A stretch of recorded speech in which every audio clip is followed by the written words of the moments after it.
Mga kababayan, dako na po tayo sa lagay ng panahon lalo na't may binabantayan dalawang low pressure area sa labas ng PAR. Ihatid sa atin yan ni Pag-asa Weather Specialist Grace Castañeda. Magandang hapon, Ma'am Trixie at sa ating mga taga-subaybay. Sa ngayon, mataas pa rin yung possibility ng mga pag-ulan sa area ng Palawan. Dala pa rin po ito ng easterlies.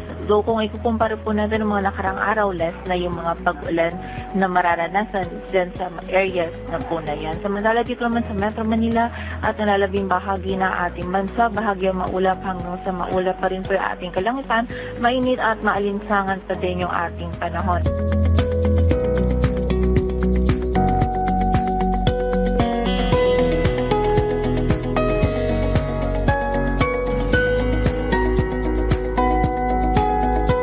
Forecast heat index natin dito sa Metro Manila ay from 38 to 39 degrees Celsius, where yung highest naman natin na forecast heat index ay sa area ng Pangasinan, maging sa bahagi din po ng Capiz na maaari pong umabot yung heat index dyan from 44 degrees Celsius. And generally, sa malaking bahagi po ng ating bansa, nasa extreme caution to danger level pa rin po yung forecast heat index natin. So hanggang maaari, limitahan pa rin yung ating mga outdoor activities.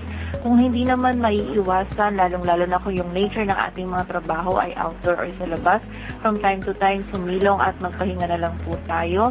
Ugaliin din po natin yung pag-inom ng tubig and huwag natin kalilimutan yung mga pananggalang natin sa direktang init ng araw.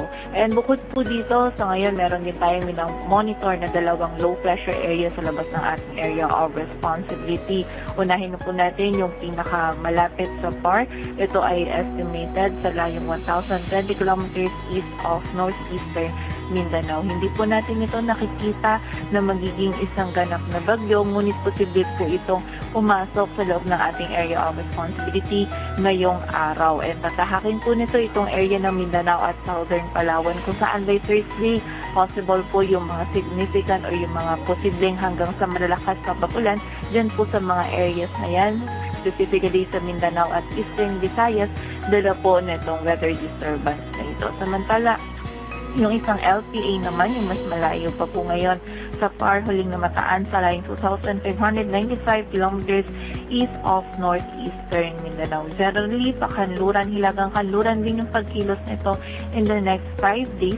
Posible po itong pumasok sa loob ng ating area of responsibility by this weekend, either Saturday or Sunday. And ngayon, tumataas na din po yung possibility nito na maging isang ganap na bagyo. But sa ngayon po, mataas pa yung uncertainty natin ng pagpasok nito sa loob ng PAR, and wala pa naman po ito nga epekto pa sa anumang bahagi ng ating bansa. And continuous monitoring pa rin po tayo and patuloy na magandang update na ipapalabas ng Pag-asa.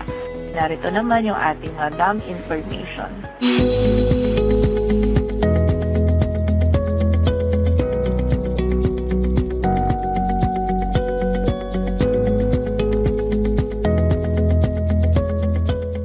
Muna ang latest dito sa Weather Forecasting Center ng Pag-asa, Grace Castañeda. Magandang hapon po. Maraming salamat Pag-asa Weather Specialist Grace Castañeda. At yan ang update sa mga oras na ito, muli sa pabago-bagong panahon maging listo dahil ligtas ang MyInfo.